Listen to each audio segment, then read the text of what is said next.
your expression. This is the Nana Yaya Show.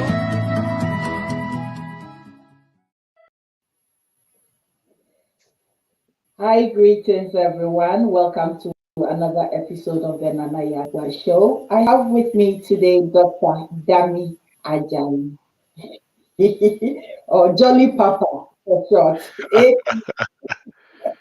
Yeah, thanks for that. Yes. So, Thank you. welcome. Thank you very much. I thought you were going to say Akwaba, but it's okay. Welcome is okay. I accept that one as well. Akwaba.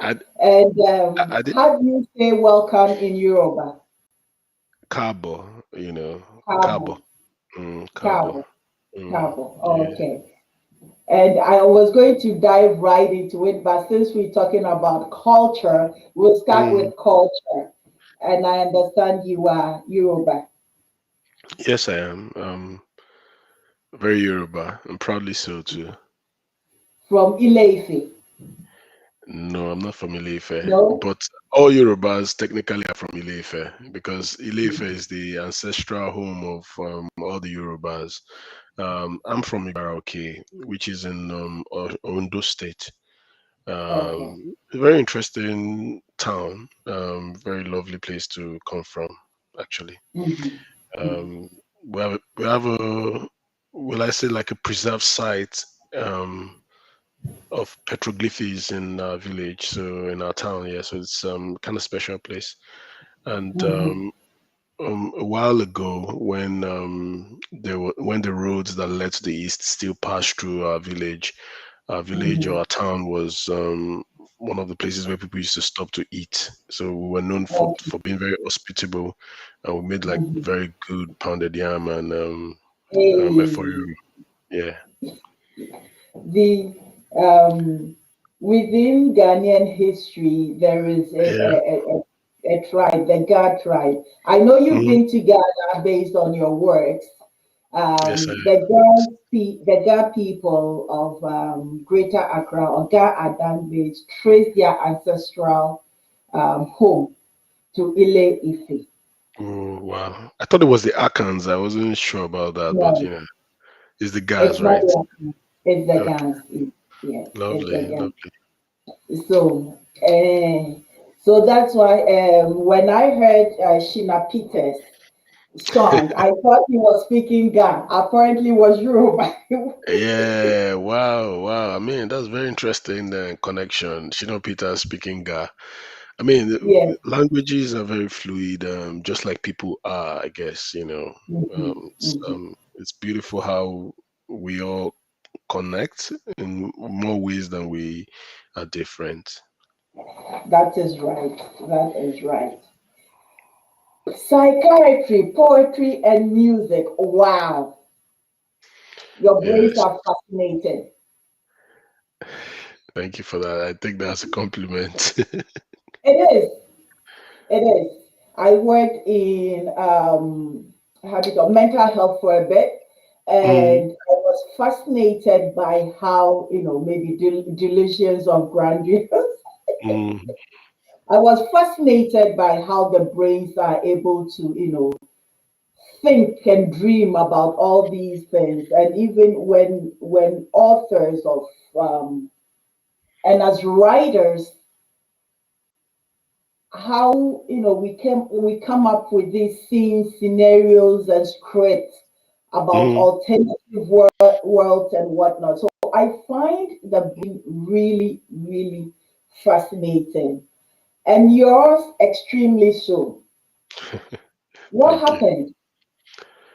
Well, I mean, I just I don't know. I mean, I'm not, because I'm inside my head, so I can't really say much about what happens.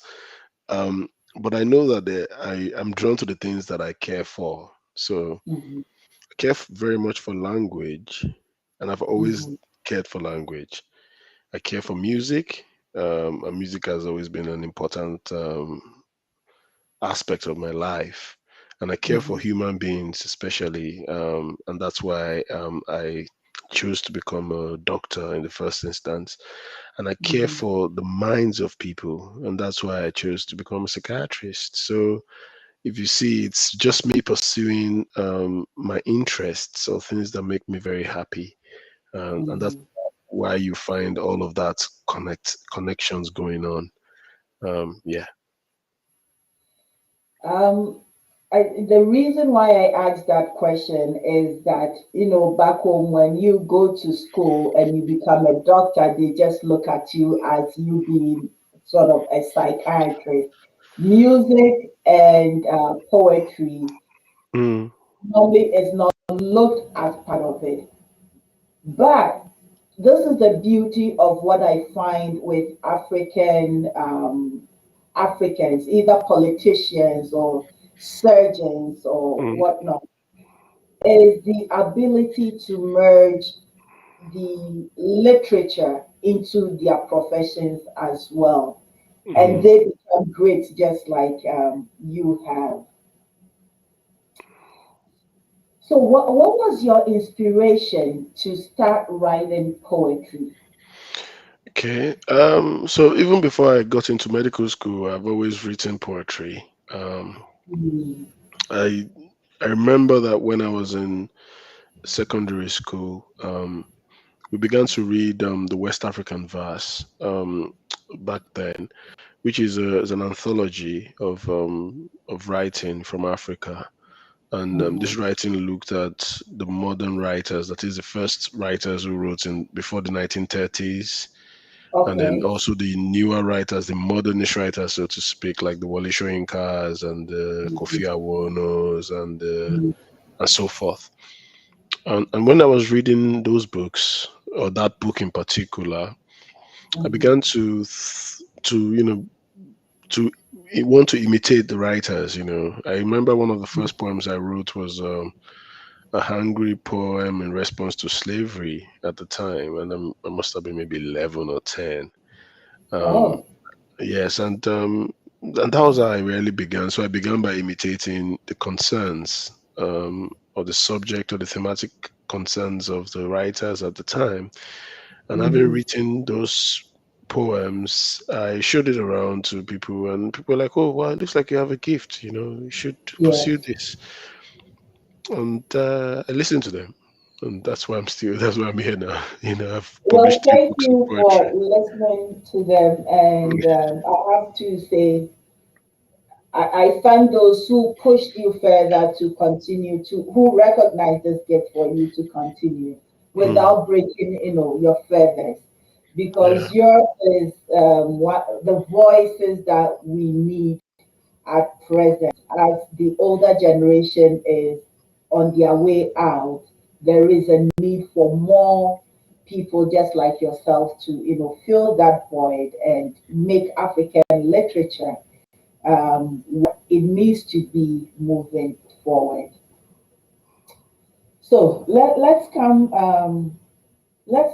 to um, once you started in Nigeria. So presently, where is home for you? And how does the Yeah. different aspects of home influence your life? Okay.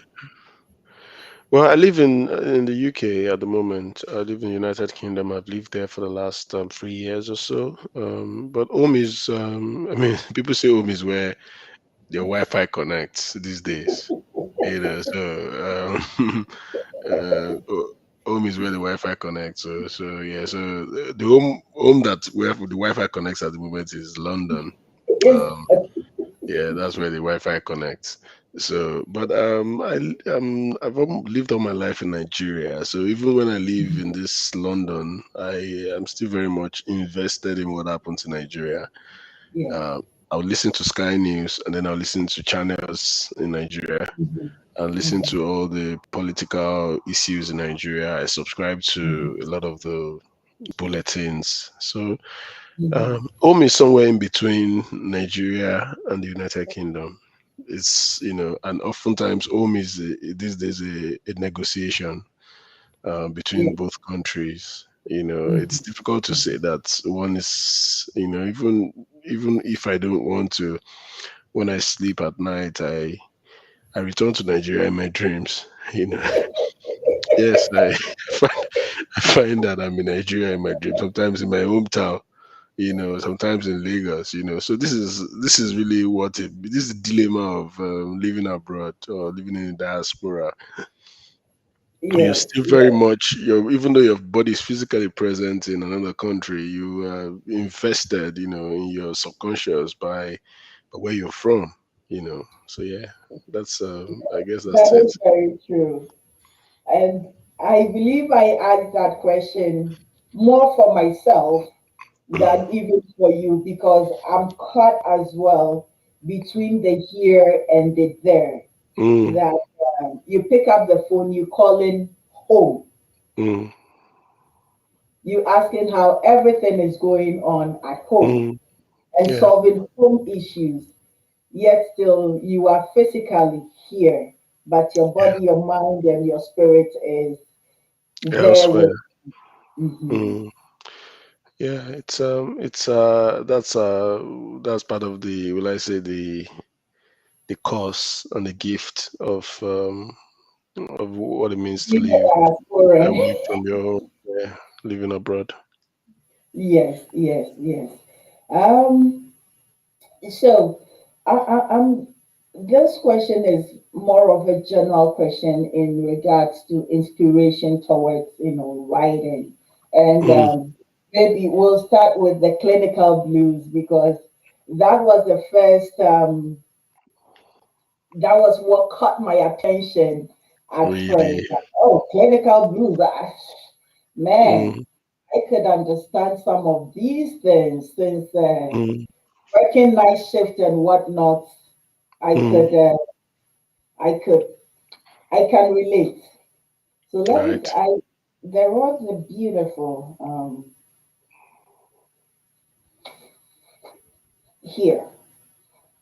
So I'm going to read this piece from Clinical Blues Right. by you.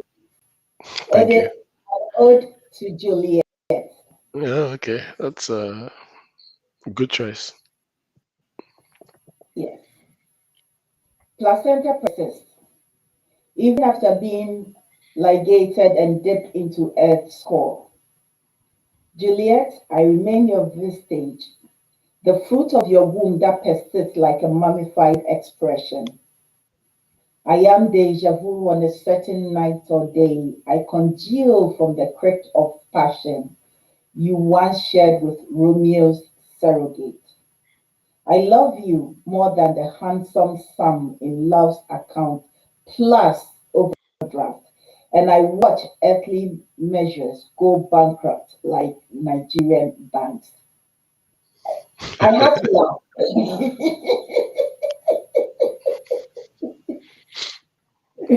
I really, I had to laugh when I read it the first time, read it the second time, and said, what inspired you to write this particular one? This was my mom's name is Juliet. Okay. So I wrote this poem for my mom. It's a love song to my mom. I think I wrote it on one of her birthdays. Uh, Mhm. Probably her 50th birthday, but this poem is very old. This poem is at least maybe 12 years old or 11 years old. So Mhm. I wrote this poem mostly to celebrate my mom, and just celebrate what it means, so what motherhood means. Mhm. I mean, and the idea with placenta is the placenta is what connects the child and the mother in a biological sense. That's right. And the question is, what then happens when you cut the placenta? That love between the mother and the child persists, and Mhm. that's really where I was going to. What makes Mhm. a child love their mother, you know, Mhm. and what makes a mother continue to love their child? And Mhm. and just all of that. That was really what I was trying to do. I mean, at that point in time, Nigerian banks were going bankrupt, so I think that was where I got that idea from. And also I like to infuse humor into my writing. I write about serious things, but I also like to make sure that people can encounter the work and see that, oh, well, this guy is a funny guy. Because Yes. I have a sense of humor. I like to make people laugh. I clown around a bit every now and then. So yeah, that was part of it. I could hardly tell you clown around because I've watched a series of your interviews, read your books, and it's like, huh, you come across as a very intense person. But thank you for adding that. How do you call it? Palm wine tipsiness to it. Yeah, I like the choice of that word palm wine tipsiness, and I actually wish there was some palm wine here now. Ah, that Yes. is why I saw book guys like, oh, I love this guy. I love me some Pami. Yeah. Okay, yeah, beautiful, beautiful. So, wow. So now that we are in England, and you okay? You need some water. No, actually, yeah, too much water maybe. It's okay. Yeah. Yeah, I was trying to The laugh and nurse then I says drank you need water. water. The doctor says too much water. No. That's not the case. It was an Not issue yet. of water down the wrong, maybe wrong pipe or something. Yeah, yeah. Okay. So let's talk about this diaspora experience. I was watching one of your videos on Black history, Mm, and I realized that that is the video you started referring to yourself as a Black psychiatrist. yeah. Mm, yeah. I So mean, your identity. mm. Let's talk about identity. Oh well, identity is a very interesting thing.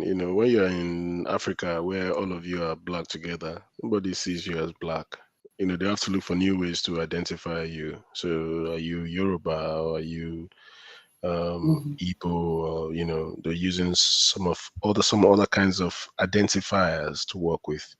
But in the diaspora here, as you may know, the people of color were referred to that. I don't know if it's appropriate to say that. Well, are we people of color and people that are not people of color, are they colorless or what? I mean, but that's another argument on its own. But I'm saying that one of the things that we become very conscious of when we live abroad is skin color. Yes. And yeah, and you begin to that was really what I was calling attention to about I became a black psychiatrist when I moved to the UK. Yes. Yeah. So me, yeah, a lot of people didn't really find it interesting. I found it interesting as well because I was just expressing, what was real to me at the time, and it was a very interesting conversation. I've got a lot of interesting feedback from people about it. Yeah, but I, I think race, you were going through what W.E. Du Bois refers to as double consciousness. yeah, Yes, yes.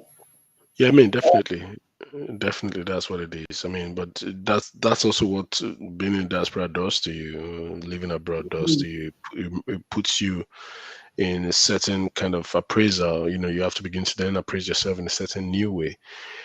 Yes. And I'm writing about those kinds of things now. My poetry now is examining all of that. But Hmm. most of these poems Hmm. haven't been published yet because Hmm. it takes me about 5 years to publish a book. I thought it Uh, was only me. oh, it takes about 5 years for me to gather poems together. So I'm writing maybe in another 5 years or 4 years. I would have another book of poems to look and examine, what identity and exile means. Mhm. Now that I can authoritatively say I live abroad. So yeah, so that's it. Yeah. Yeah. Why do you call it exile? Oh well, I mean it's exile, isn't it? Like nobody wants to live abroad now. Everybody wants to, you want to live home. You want to live in a place where you can be yourself in fullness, as it were. Without second Yes. guessing. Um, I wrote an essay once called "Send Me About 100 Naira to Celebrate the Re-election of Buhari," which was published in the Africa Report. I think it's about 2 or 3 months ago. And that essay, I tried to explain why I left Nigeria, because I was one of those who, when I finished medical school, did my youth service in Anambra State, where Chinua Achebe is from. In fact, I was in Anambra when Chinua Achebe passed into glory and was buried. And then I came back to Lagos, and I wanted to live in Nigeria. I started my residency training in Nigeria, But along the line, you realize very quickly that you needed to, things were not just the way they were. They was the way they're supposed to be. And, you find that you're spending a lot of energy fighting for things that ordinarily you shouldn't have to fight for. As people don't just know, I'm also an activist, and I believe that everybody who's a writer or automatically become an activist, because things like injustices are not things that we as writers can tolerate. So yes, I was part of the union, the Resident Doctors Union, and I was, participating in all of the agitations that were going on at the time in terms of welfare of doctors, welfare of patients. And, we're meeting with ministers, we're meeting with, top civil servants, and politicians.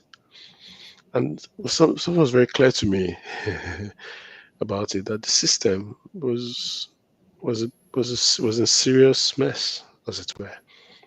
So I began to, think about how do you engage a system that from top to bottom has problems.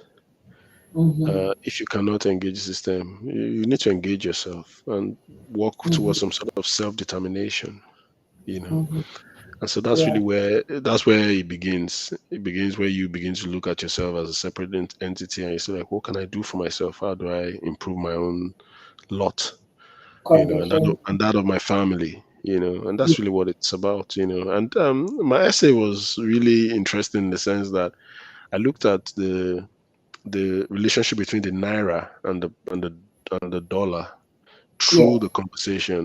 When I was getting into residency, the salary I was being paid, the equivalent at the time, was maybe about $1,200.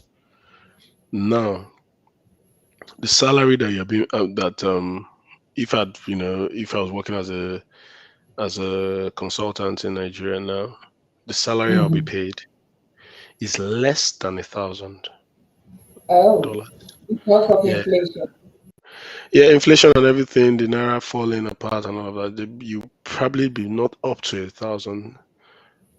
So you ask yourself, what has happened to the lot of the person who started out as a trainee, and by the time he finished, the money he's earning when he was a trainee and the money he's earning when he becomes a consultant is less. That is the situation. And obviously it's still privilege. If people like a doctor in any society is a privileged person.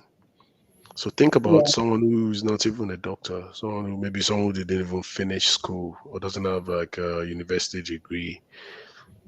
Think about their lot as a country, in that kind of a country. You begin to understand then that things have gone really bad, So when things are bad, you run, and when you run, you're an exile. That's my own understanding of it. So that's why I say it's exile, because I didn't want to run. I ran because of certain difficulties, So it's economic exile. You can call it anything you want. It's not political exile, economic exile. Yeah. So that's really why I call it exile, because that's what it is. I'd rather be back in Nigeria, if I could. Yeah. The last time I was in Nigeria was in the 80s, before Ghana. During the Ghana must go era. Yeah, that's one of Nigeria's dark moments, I'd say. And Yes. it's a very dark moment in our history. Yes. Yeah. That was when I was whisked back to Ghana. Yeah. So now that we know the meaning of your exile and the reason that you are here in Mhm. you're now a diasporan and still continuing, doing your work, which is amazing. Maybe we'll go back to your clinical blues, and you can read us a piece, and then you can.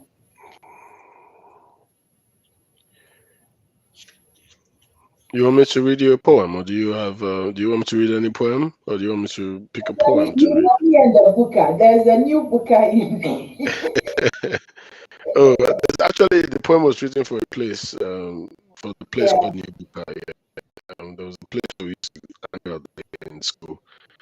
So Mm-hmm. this book was written there when I Yeah. was a medical student. That's where I did my school. So yeah, do Yeah. you want me to read New Buka, or do you want me to read something else? Read whichever that comes to your heart. Oh, okay. That Okay, I like to when read the. I see Konji blues, I say, "Hey, hallelujah!"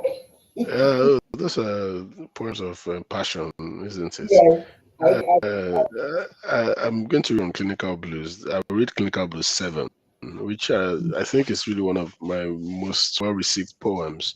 okay. Um, it was first published as Romacinda Blues at some point, but it was taken out of, the collection. It was taken out of Clinical Blues, which is the longest poem in the book. Oh, okay. Yeah, so this is Clinical Blues 7 on page 50, I think.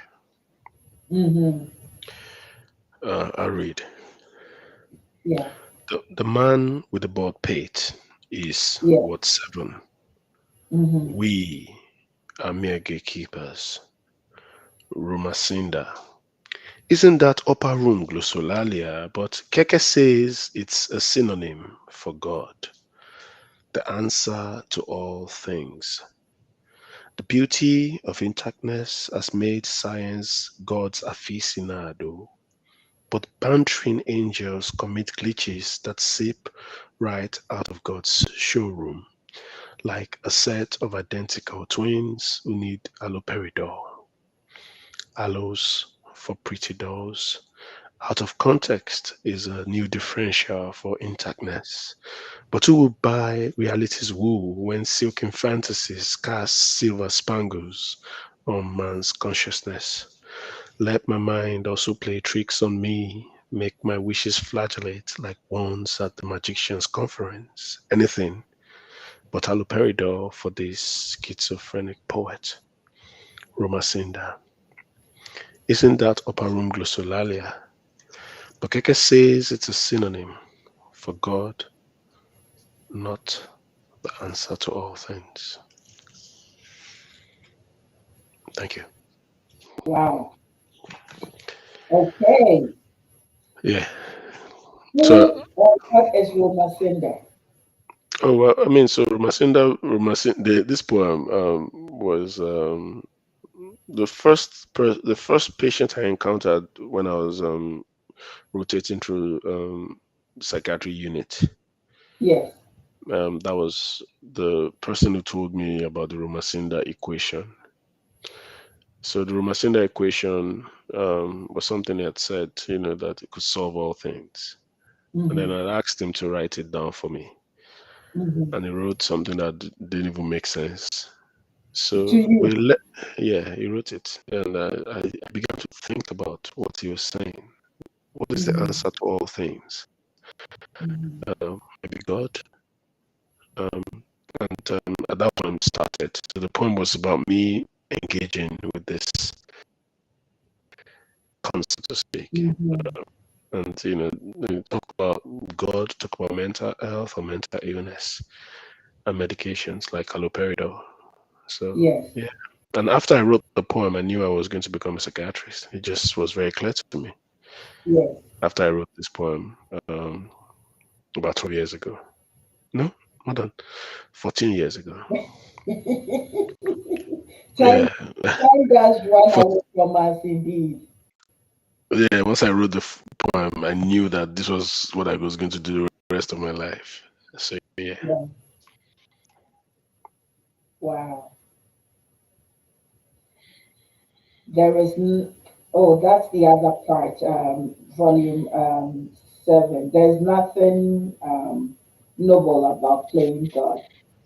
It, Oh it's yeah, that's really, it's really interesting how you know, utilize your background in medicine and how it mm, flows seamlessly in poetry. And that's one of the gifts that I find you have that makes your mm, work so, you know, um,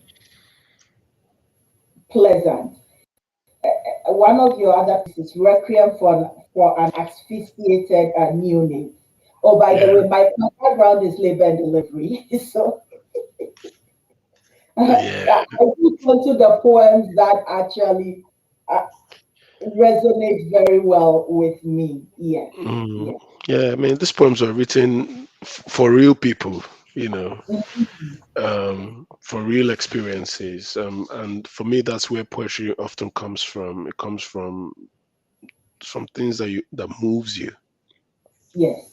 So yeah, I wrote this poem when I was, I think I was a house officer at the time, Hmm. a house doctor, if you like.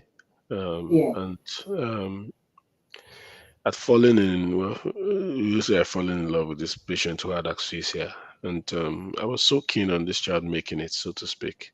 And I Hmm. spent maybe like the entire day um, ambu Hmm. bagging, Oh, you know. wow. Yeah, because I just wouldn't let the child go, so to speak. And I'd written this poem just to, in memory of them. Um, so yeah, that's really what Requiem for an Asphyxiated Neonate is about. Well, I can definitely tell you that I have written some poetry for some of my clients, how do you call it, as well.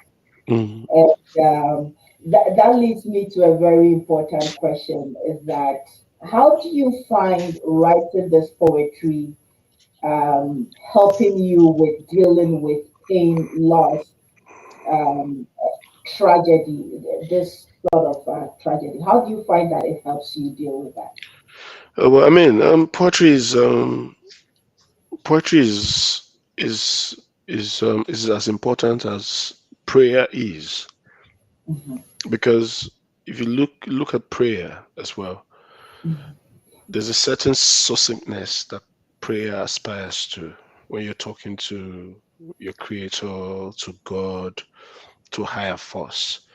Your your way of exploring them, or the way of communicating to them, is very succinct. mhm. Um, so it's language at its most precise, if you Yes. like. And poetry also does that. It's about trying to capture the way you're feeling. Mhm. And once you're able to do that, you feel better, more or less. It's almost like you're sharing your problems, if you like. And I Yes. think that's really what I try to do. When I feel moved by something or troubled by it, Mhm. I often will find myself writing about that stuff. I For know. music, Sorry. Go ahead, please. yeah, yeah. For music, I write about music mostly when I'm in a good headspace. Mhm, But poetry, I write when I'm feeling maybe a bit uneasy or mhm, maybe sad, if you like. mhm, So yeah, that's really it helps. It's one of the way I also process the world. There are mhm. people who process the world differently. There are people that when they are troubled, they maybe run, Yeah. exercise. Some go to dance. Some go to church or the mosque Yes. or to the herbalists, spiritual gurus, or Mhm. do yoga. But I mostly would write. Okay. That's my way of engaging. Sometimes I also write to know where I am, what I'm feeling, or how I am feeling. Yeah, because the writing is almost like the root, Catharsis. is the root to your subconscious, if you like. There's a way in which what's in your subconscious jumps out into your writing. Yeah. It's really amazing how you work with your subconscious, and that's one thing that I don't think many writers are even in tune with our subconscious. Many of us just write just because it is there without really understanding that it's the subconscious that we are digging into. I hope many of us become more aware of that and utilize it effectively. Yeah. So, aside from that, I think that one thing that I have learned between, say, writing poetry and every other thing else, and is journaling. So I'm going to ask if you also do journal, or yours is the inspiration or a thing that comes with poetry, and then you write it. If by journaling you're asking if I write every day into space, no, I don't. Mhm. I don't. I wish I could. I mean, I I've always relied on my brain to save materials, but the older you get, the more you find that that the thing can fail you anytime, so to speak. So I think these days what I do is, Mhm. if you've been writing for quite a while, you know when a poem is about to hit you. You just know when the poem is coming. You just know because there's an aura that comes before a poem. You know when there's something suddenly shifts, and then you know that there's a poem. Mhm, You know. mhm, Now the mhm. thing is, to give birth to a poem is different. Different poems have different time when some poems you write it in one take, Yes. and it's there. And there's some poem, 5 years later, you're still there looking at the poem. The poem is looking at you. You're looking at each other. Like, this I poem. have a collection called "Women Like Me" and Other Poems. It's Mm, all 5 or 6 years now. Could you mm. believe that? I the manuscript. I'm still pregnant with that their manuscript. Yeah, that's it. So you still there. You're looking at the poem. The poem is looking at you, and you're like, this is a difficult birth. And yeah, so there's all of that. But what I do is I write as often as I can, um and phones are very helpful. So when I came to the UK, I was pretty much on the bus, on the train a lot, and Mhm, some of my finest poems were written on the bus, on the train. And if you read my third book, the entire book almost always happens in the bus or in the train or which one is outside. it? Affections. Yes, Yes, that's my yes, that's yes, my latest book. That was published in June, published in Nigeria in April, then mhm, became available to an international audience in June. yes. Um, yeah, it's a very sad book, very important book as well. It took a while to write, but it was one of the books that I feel very proud about. I entirely wrote most of the books or the poems in the book in on the bus or in transit, if you like. Mhm, Yeah. mhm, mhm, mhm. It's that I have stickies all over the book. Whoa.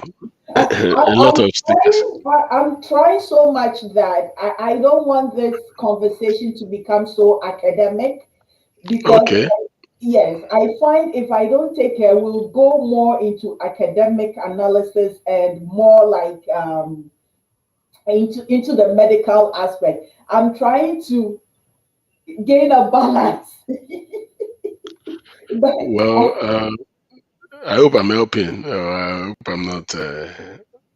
I hope I'm not. You are helping because I'm not pushing you towards that end. So We want you us are to go taking the academic. We can go there too, but obviously we don't want to lose our listeners. No, we don't want to bore them as well. So yeah. That Um, is right. That is right. So maybe we'll talk about affection and other accidents. Since number one, I even start with the cover. mm. You like the cover, yeah? I love the cover.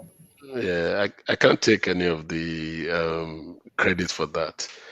The entire book, the cover art, the author's portrait, I mean, Sosen, who's a visual artist based in Nigeria, Mm-hmm. provided gave the permission to use his cover art, his art as a cover art. Beg your pardon. Mm-hmm. And it was designed by this really gifted book designer in Argentina called Daniel Alberto Flagel. Mm-hmm. So I have to give these guys their flowers because I didn't make the cover. I just asked them to, can I put my title on it and put my Yes. name under, and they agreed. See, so yeah. It when I got it, I kept looking at it and looking at it, and it's like, wow. Mhm. I There are a lot of covers on all these books, but this is different. It is so different. Yeah, and it's different from this as well, which is also a very striking cover. Um, Yes. a woman's body is a country. This cover work was done by Victor E. Cameno. Hmm. So it's also a very, very striking book cover. Yeah. Yeah. And I think the reason why I kind of went through to this is that um, the covers of your books, as opposed to the older African writers series, had a Mm, different image. You see it, you mm, see Africa, but there is a new freshness to mm, how you present your book, which is beautiful, which is mm. beautiful. I must comment Thank, on that. thank you for that. I mean, again, I can't take the credit for it. The directions for the cover art is often always it requires who makes it work. It requires both the doctor, um, the artist, Hmm. and the publishers as well. Yeah, So yeah, yeah. so I can't take credit for it at all. Okay. So if you don't mind, then you can share with us some of a poem or two from Affection and Other Accidents. Okay, Why have you got? and oth- Have you got? Sorry. why affection and other accidents? Because affection can have accidents. That's the reason. Just like what are accidents really? Accidents are unexpected outcomes, Mm. and love also is capable of having unexpected outcomes. So that's where the idea came from. And it's Is also there? it's also a very Yoruba statement because accidents are very popular. We have a lot of bad roads Oh back Lord, home. have mercy. And so yeah, I said, what happened to that? Your uncle? He's dead. Oh, what happened? Oh, he has had accident. He had an Yeah, accident. So yeah. um, and so it's fatal Hmm. outcomes, and love also sometimes Uh-huh. starts very well and has fatal outcomes. So yeah, so that's really where the idea for the title came from. Okay, beautiful. Yeah. So which poems do you want me to read to you? This Um. Well, there. Oh Lord, there is uh, memories in India, and then there's okay. waiting room, Mm-hmm. and then there's the funeral dressings. Yeah, they're Which very I love my head off, the and funny addresses. It's a very sad. It's supposed to be a sad poem. I was looking at the caricature of the dresses. Mm, I was Yeah. very yeah. I don't know. How do you talk about about the dead? Um, Hmm. um, And how do you discuss the dressings of the dead? Yeah. Yeah, But it's let's yeah, talk you want about grief instead, to, because we provide a pathway of going through. oh, did I? Okay, let's talk about on grief. I'll read you on grief. On grief. At the end of this reel called life, we must fight difficult departures, sudden even if premeditated. We pray that the dying that comes to the ones we love carry the weight of meaning, and in their prescient passing, we seek the meaning of a life beautifully lived in inconsolable tears. We anchor fractal memories, we stifle sobs with lofty aspirations of a lively afterlife. Even if what remains is cold and the soul has long crept away from the grasp of corporeal perceptions, grief is what we, the living, must do. Very straightforward. Hits all the key points. Yeah, I mean, my writing is about life as much as it's about death and about the things that happen in between.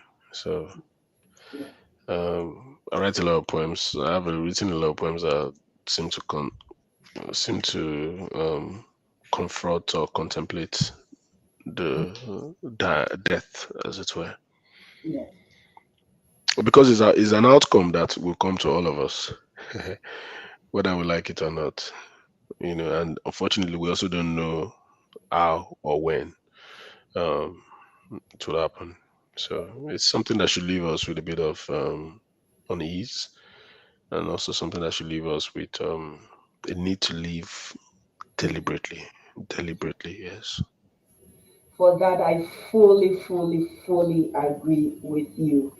The living, what I call in between life and death, Mm, what kind of quality of life do you live or do we espouse to live? And what I do tell people is that, like, follow your passion, just like you mm, are writing, don't make any excuses and don't give up and whatnot.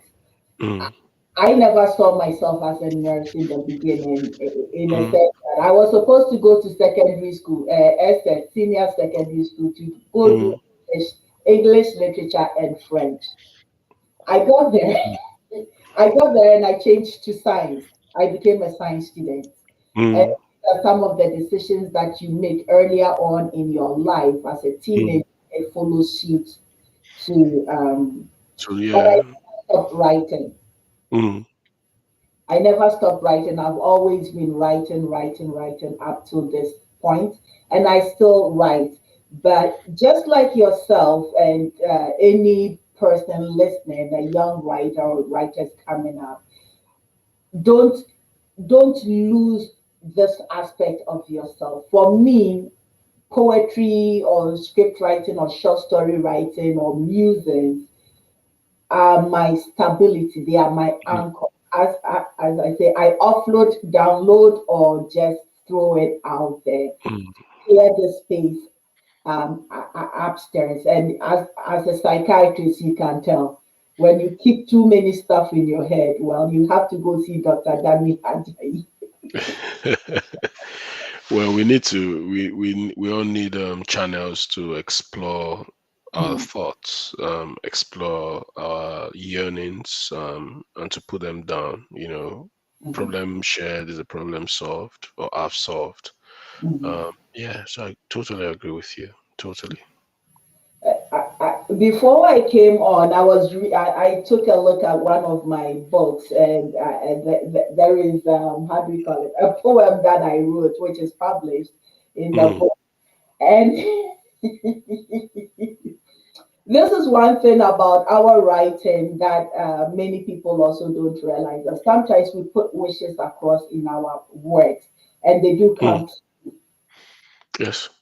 Yes. So for that, I don't know whether it's if you believe in God, you believe in the creative entity, or the Yoruba would say Oludumare, right? Exactly. Olodumare or Olorun. Yeah. Yes, yes, yes, yes. I was just reading it and I realized that, oh my goodness, what I'd written years ago is actually coming to fruition now. So I would say don't stop writing, keep writing, just get it out there and read the words such as yourself. I wish I could write the way you write, but my writing is It's different from different. yours. It definitely will be different. I mean, and all writing is necessary, is important. We need the writing to meet you, the writer, at the Mhm, point of your conception, meet the reader at the point of their need. mhm, And once that is done, that's pretty much it. You know, I always think that every poem has the ideal listener. It's mhm, most poems, and that's why a lot of my poems are written specifically to people for events, because I mhm. know that these poems speak to a person in particular. Yes. Uh, So do you find that also your background influence your work a lot? Oh, definitely. I mean, writing is almost always a consequence of your experiences, almost always, except of course you're not writing for yourself or writing about the people around you. Um, I mean, even if you look at science fiction, people who write science fiction, which is writing that is powered by a lot of imagination, you still find a lot of humanity in it Mhm. because we are first and foremost humans, and writing is supposed to serve us. Language serves us. So if language is written, if writing is written language, it would serve us. That's really what the role of it is. So yeah, definitely. I think what I find fascinating, yourself and other writers, that I find many Nigerian writers, the ability to tame the English language and add more juice to the. Well, it's not just Nigerian writers. Even Ghanaian writers are doing unimaginable things with the English language. I don't know if you're aware of the Writers Project of Ghana. It's Yes, I am. I am. every single book that I've written, those guys have brought me down to Ghana in one way or the other. It's one of the most I mean, it's one of the most important spaces in Ghana, and Martin, who runs it Yes. alongside with Liz Johnson. These guys are also writers, and they're doing marvelous things with. And Martin is a physicist, eh? Yeah, he's an academic. You know, he's a Because full time academic. Yeah, so I mean, yes, so yeah, I yeah. mean, and there are a lot of writers that we don't have access to their work because maybe they write in French or they write in their local languages. But a lot of good writing is all over, happening everywhere. It's just that we sometimes are not encountering them. Mhm. Mm. So, what should you and I do? I know you are doing the how do we call it, Saraba. You Oh start. well, yes, I did start Saraba with a few of my friends when we were in school then. So I mean, it's one of the things that you can do. That's yeah. I used to maybe set up a place where the writing, but I'm saying that there are places already that are set up. Yeah. And all you have to do is just to look for the writing, as it were. I Mhm. wish that distribution was a bit better. Mhm. Um, in terms of book distribution within the continent was slightly better.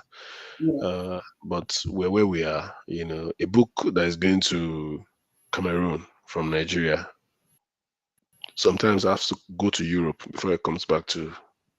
Uh, Mm. it has to go from Lagos to Europe, and then from Europe to Cameroon. And I'm telling you, this is probably the way DHL with DHL, the book. The book has to come to Europe before it then comes back to So Cameroon. that makes it really expensive to even obtain. It makes it difficult to obtain. It means that African countries are not communicating with each other. We're not talking So to that each one other. we are not communicating at all. We're not having any kinds of economic interfacing. And Yes, these are the problems. yes, yes. I mean, of course, it's a different conversation, but what I'm saying is that I wish that that we had more access to each other's work. I mean, there's internet is doing its own thing, you know, Yeah, but as well, we still need more of that, yeah. if you like. Yeah. We will find a way. We will find a way. So talk to me a little bit about how do we call it? Saraba. I was listening to you in an interview there, and I'll paraphrase this. You said, "Why wait for acceptance when you can do your own?" Yes. So it was Saraba was one of those do-it-yourself and adventures that myself and my friends at the time did. We were young, Mm-hmm. you know, we're vibrant, we were hungry to be published. Yes. So we decided to, you know, take things in our own stride, and that was what we did. I mean, what we established is something I'm still very proud of. You know, we set up this magazine, um, which published a lot of writers at the time. You know, and it's not just Saraba that I've done. I've gone on to do other projects. Yeah. Currently, I have I am working on curating and editing the Lagos Review, which is a magazine on criticism, culture criticism based in Nigeria. You know, mostly, you know, and that's been going on since 2019. This is 2022, so that's a few years now that we've been running that as well. So I mean, if I think that if you care about something and the thing is not happening in the way you want it to, it's You it's your too. responsibility to, you know, to get it. I mean, you are curating conversations Mhm. at the moment, perhaps because you care about these conversations and you want them to happen. And now you've taken that step, that bold step, to start your own show to get these conversations to happen. So that's it. I think that's really what people ought to do. You be the, yeah, you drive the change that you want to see. You drive the change that you want to see. So that's why poetry, music, and psychiatry are at the crossroads with you. Yes, they are. They are. I mean, they meet me, poetry, music, and psychiatry. They meet at the conference called Dami Ajayi. So I'm waiting for a song. I don't sing, unfortunately. I'm We'll do not. a spoken word. I write about music. So I write music journalism or music criticism. So I write about songs. I write about music. You know, I write about high life, if you A like. poem, and we'll get somebody to actually utilize it and sing it. No, more of me writing about the music in terms of what the music meant at the time, but more like criticism, you know, if you like. So yeah, so if I want to talk about something about music, so recently I wrote a piece for the Africa Report about the love songs of Fela Kuti. Mhm, And mhm. in that essay, I tried to explore his love songs. Nobody talks about Fela as a singer of love songs. Everybody remembers Fela as a protest singer, someone who Yes. sang against government. But this man also sang love songs. And these love songs are important too. So what I found myself doing was to explore that. And Mhm.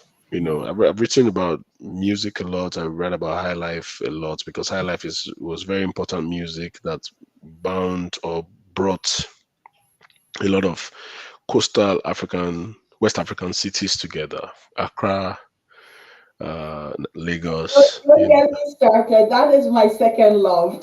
Yeah, so there's high life music. I mean, and high life is still very much, you know, it was named high life in Very much Ghana. alive. It's It still was very named alive. High Life in Ghana, and of course there's Hip Life now, and we have the Afro beats, and there's a way in which, if one of the ways Africa, and Ghana and Nigeria communicate is through Yes, music. yes, Yeah, yes. so that's what I write. I don't write music. Oh, I can't write music. I'm not. Oh no, no, you can't because you write poetry. The music will flow in Okay. it. Well, You- maybe if you commission me, I will collect your money. I write, I write music. you know, I will meet you in Nigeria at the new Buka, and Yeah. I'll give you some fresh pami, original one, and I'm very see, interested. That palm wine, I'm very interested in that palm wine. or maybe you meet me in Ghana. in one It's of all right. We can come. I can come to Labadi Beach to meet you there. Yes, we'll have some light soup. Yeah, and some pepper soup. And listen to some Kunimo. And then We listen not pounded yam. Oh, definitely. Now, all the food is every food is important, isn't it? Exactly, exactly, exactly. Oh my goodness. Before we end this conversation, listen, I love you from the bottom of my heart. You are a wonderful human being, but we got to finish with a woman's body It's a country, yeah. Okay. in the country. Okay. Yeah, I'm happy to read your poem in the book. That is The the book. only book in your collection I don't have. Yeah. So unfortunately, we'll remedy that. We'll find a way to sort that out. I'm sure Very my much. my publishers are listening. They're listening to you, so they probably will do something about it. Thank Uh, you. yeah. So can I? Do you want me to read the poem? A woman's body is a country. Mhm. So this poem is the poem is a tribute to a song actually, a song called Chan Chan by the Buena Vista Social Club. Hmm. If you Google it, you'll find that song anyway. It's a beautiful song, really beautiful. And this song inspired this poem called "A Woman's Body Is a Country." Hmm. So let me read the poem. A woman's body is a country. Tonight, I remember your iPod sitting in its dock at the edge of the reading table you bought me, a relic of our time as old souls trapped in young bodies. You play me your favorite song because love is assimilation.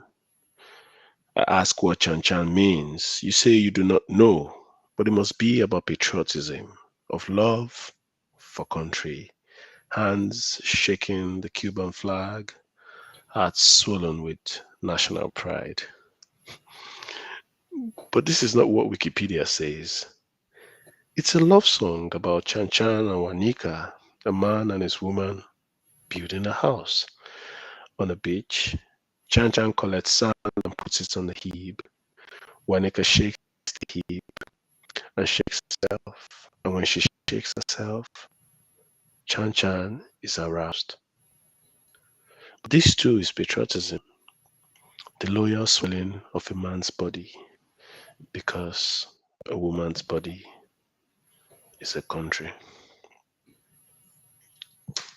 Thank you. Whoa. That is beautiful. That is beautiful. I'm looking forward to my copy of Chan Chan. Well, it's on YouTube. A woman's body. I'll try and get that across to you. Chan Chan is on YouTube, but I want that woman's body so I can Yeah, read it and perceive it. It's with a beautifully. red. I can Um, just, the way you use your words, you could just envision everything happening. And yeah, yes, your thank you. power over the English language or the words you use is beautiful. It's beautiful, for lack of a better word. It's Thank you beautiful. so much. Dr. Dami Ajayi, Jolly Papa, the one and only. Thank you very much. If you were here in Toronto, I'll be toasting you. But maybe one day soon, you will visit Canada, maybe the Toronto area, and then have the opportunity to meet you in person. If not, Definitely. meeting in Nigeria or Ghana very soon. Definitely. I'm looking forward to that as well. It is going to happen. So once again, thank you for coming on to the Nana Yaya Bua show. If people are looking for you, where would they find? So your social media handles and Oh well, I'm on Twitter at JollyPops1. I'm on Instagram as well, and that's same JollyPops. I'm on Facebook, Dami Ajayi. I'm on YouTube as well, and some of my work interviews are on YouTube. And I've got a website as well, damiajayi.com, I think, if I remember correctly. My work is www.damiajayi.com. Yeah, and then my work is all over the internet. Sometimes I get scared of the work self, but yeah, I'm very much present. You And are if very good. I will suggest that if people want to know more about you, to go to your website, www.damiajayi.com. There are beautiful works of poetry and essays on music. It's Listen, you keep me company at night when I'm working. So if you don't know, I'm telling you. I'm happy to be of any kind of use, I'm really grateful. Yeah. So if people want to know more about your works, they can, how do you call it, connect with you there. And if they want to know more about your experience being a Black man, a Black person in the diaspora, they can also connect with you there. I do believe every February, then people remember we are Black, but we are Black all throughout. We were born Black, we will don't change. Yeah. But those are necessary conversations that needs to be had, and I am so happy you've started having those conversations with us. And as time goes on, we will decolonize our mentality and have quality conversations that will bring us as a people into the future. Any last words for your fans, people listening, people who are going to this? People should, I wish people well. I wish that they would live well. Should be more deliberate about their lives, think about others, and look after themselves. So 2023, live well, live deliberately, look after yourself. Doctor's prescription. Well, if you call it that. Thank you, Nana, for inviting me to your show. I really, I've had a very good time, just catching up and sharing poetry, and conversations. So it's really been very lovely. Thank you for inviting me. You're very welcome anytime. So viewers, if you've not subscribed to this channel, please do so. Subscribe to the Nana Yaya Show. We have beautiful conversations coming up next week, Saturday. So you don't want to miss that with Neil Logic nonsense stolen from Africa. But today we are ending with Dr. Dami Ajayi, Jolly, aka Jolly Papa. I love that. That's the Jolly Papa actually is a song by Rex Lawson, a high life song actually. Okay. So that's why I'm called Jolly Papa, because I really like the song so much. So people call me Jolly Papa because I'm singing the song every time. So, this guy, why you Jolly Papa every time? So that's it. That's where the song came from. Nickname. Yeah. Yeah. Beautiful.